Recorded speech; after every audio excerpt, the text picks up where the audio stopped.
आए हैं खासम खास वीडियो। आज आप देखेंगे कि इंडियन विस्की के जाने माने ब्रांड रॉयल स्टेग को फैक्ट्रियों में कैसे बनाया जाता है। रॉयल स्टेग इंडिया में पहली बार 1995 में इसका मैन्युफैक्चरिंग प्लांट लगाया गया था। अभी भी इंडिया में केवल 4 जगह पर ही रॉयल स्टेग के मैन्युफैक्चरिंग प्लांट्स मौजूद हैं: कोलकाता, मुंबई, गुड़गांव और दमन। रॉयल स्टेग को बनाने के लिए गेहूं, जौ, मक्का को यूज में लाया जाता है। सबसे पहले इन सभी अनाजों को खेतों में से हार्वेस्ट कर लिया जाता है और इन्हें फैक्ट्रियों में ट्रांसपोर्टेशन के जरिए लाया जाता है।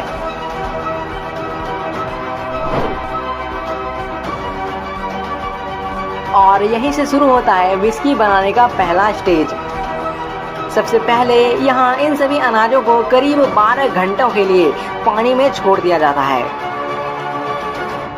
12 घंटे पूरे होने के बाद उनमें से सारा पानी ड्रेन करने के बाद फिर से सभी अनाजों को 14 घंटे के लिए पानी में छोड़ा जाता है। 14 घंटे पूरे होने के बाद अब बारी आती है इन गीले अनाजों को सुखाने की, जिसके लिए इन अनाजों को निकालकर एक कमरे में कुछ दिनों के लिए सूखने के लिए रखा जाता है।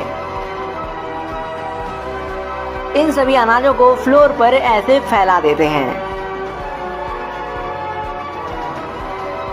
करीब 1 सप्ताह बीत जाने के बाद इन सभी अनाजों को माल्टिंग प्रोसेस के लिए आगे भेजा जाता है। दरअसल माल्टिंग प्रोसेस के लिए धुआं करना होता है। इसके लिए यहाँ पर एक भट्टी में धुएं वाली आग लगाई जाती है और फिर इस धुओं को अनाजों के कंटेनर्स में भेजा जाता है, जिसके कारण वो अनाज धुएं को सोख ले और विस्की को एक शानदार स्मोकी फ्लेवर मिल सके। इसी तरह 2 दिन बीत जाने के बाद उन अनाजों के क्वालिटी को चेक करने के लिए अनाजों के सैंपल्स को चेक किया जाता है। सैंपल्स पास हो जाने पर इन सारे अनाजों को कन्वेयर बेल्ट के जरिए ग्राइंडर मशीन में सारे अनाजों को पीसने के लिए भेजा जाता है। अब सारे अनाज पीस चुके हैं। अब इन सभी अनाजों को अल्कोहल में बदलने के लिए इन्हें सड़ाया जाता है। इस प्रोसेस को फर्मेंटिंग कहते हैं, जिसके लिए इन सभी अनाजों में यीस्ट का पानी मिलाया जाता है, जो सड़ने की प्रक्रिया को और तेज करता है। करीब 2 दिन के फर्मेंटिंग प्रोसेस के बाद एक बहुत ही तेज गंध वाला अल्कोहलिक स्पिरिट प्राप्त होता है, जिसे इस यूनिट में लगे नलों से एक्सट्रैक्ट करके बाहर निकाल लिया जाता है। आपको बता दें कि रॉयल स्टेग एक स्कॉच विस्की है। स्कॉच विस्की ऐसी विस्की को कहा जाता है जिसे कि मिनिमम 3 साल तक बियर हाउस में स्टोर करके रखा जाता है। नॉर्मल विस्की को ऐसे ही बेचा जाता है, लेकिन रॉयल स्टेग स्कॉच विस्की है, इसलिए इसे 3 साल के बाद ही पैक किया जाता है, कुछ ऐसे।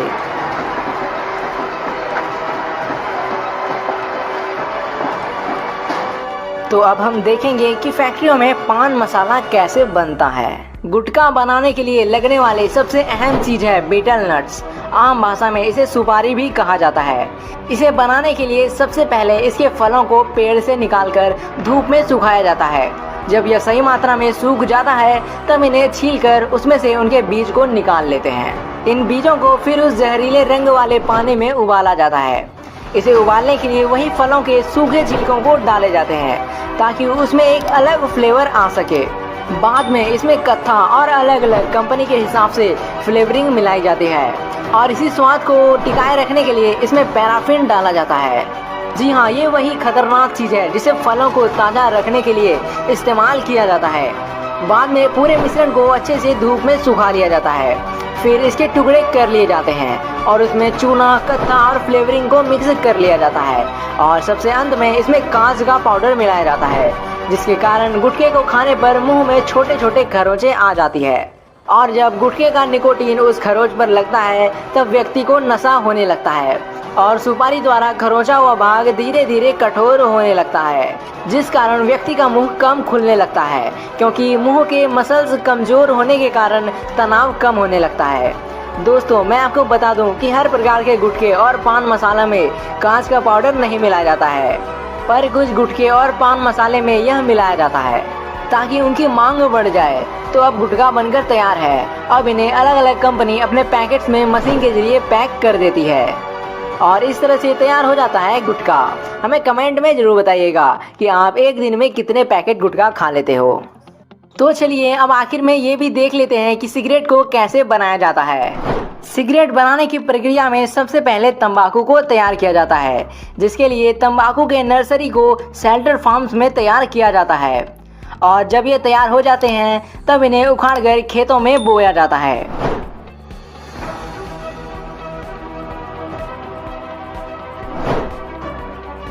फसल को तैयार होने में 3 से 4 महीने का समय लगता है। जब ये तैयार हो जाते हैं तब इनकी पत्तियों को तोड़कर इकट्ठा कर लिया जाता है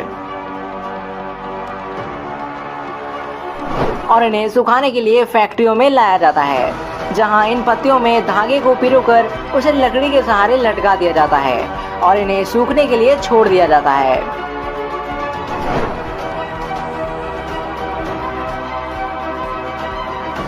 कुछ दिन बाद जब ये सूख जाते हैं तब इन्हें उखाड़कर इकट्ठा कर लिया जाता है और आगे इनको नेक्स्ट स्टेप के लिए भेज दिया जाता है, जहां पर सिकुड़े हुए पत्तों को सीधा किया जाता है और सड़े गले पत्तों एवं सूखे हुए पत्तों को अलग किया जाता है ताकि सिगरेट बेस्ट क्वालिटी की बने। अब इन सभी तंबाकू को सिगरेट बनाने वाली फैक्ट्री में एक्सपोर्ट कर दिया जाता है, जहां इन सभी तंबाकुओं को ब्लेंड किया जाता है, जिससे तंबाकू के छोटे छोटे टुकड़े हो जाते हैं। तो अब तंबाकू बनकर तैयार है। अब अगले स्टेप में सिगरेट की फिल्टर को तैयार किया जाता है। सिगरेट का फिल्टर सेल्यूलोज एसीटेट फाइबर से बनाया जाता है, जिसको मशीन में डालकर रोल कर दिया जाता है। तो अब फाइनल स्टेप में सिगरेट बनने के लिए तैयार है। इसके लिए स्पेशल रोलिंग पेपर का यूज किया जाता है। इन पेपर के रोल को ये मशीन तैयार कर दी जाती है और ये मशीन इस सिगरेट को एक तरफ से तंबाकू और दूसरी तरफ से फिल्टर टिप को डाल देती है और अब सिगरेट बनकर तैयार है। अब इन सभी सिगरेट को फाइनल इंस्पेक्शन के लिए इन सभी मशीन से होकर गुजारा जाता है, जैसे कि टूटे फूटे या खाली सिगरेट को अलग कर लिया जाता है।